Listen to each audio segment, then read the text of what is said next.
2,50,00,000 निधी प्राप्त होऊन सुद्धा सार्वजनिक बांधकाम विभागाचे अजब कारभार। दहिवली पुलाचे 10 महिन्यात खच्चीकरण। अंबरनाथ तालुक्यातील बदलापूर येथून खरवई, जुवेली, बेंडशील, चिंचवली, कोंडेश्वर या गावांमध्ये जाण्या येण्याकरिता दहिवली पुलाचा मोठ्या प्रमाणात तेथील गावकरी वापर करीत असतात।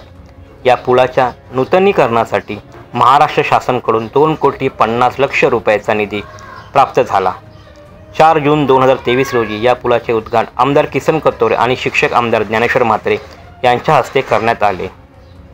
संबंधित पुलाचे 10 महिन्यातच संरक्षण कडे खचून त्या पुलाचे खच्चीकरण झाले। या पुलावरून स्थानिक गावकरी दळणवळणासाठी मोठ्या प्रमाणात ये जा करीत असतात। अशा वेळी अपघात किंवा जीवित हानी झाली असती तर कोण जबाबदार असणार? बेजबाबदार भ्रष्ट अधिकारी का ठेकेदार? यावर आमदार किसन कथोरे कोणत्या प्रकारे कारवाई करतात ते आपण पाहूया।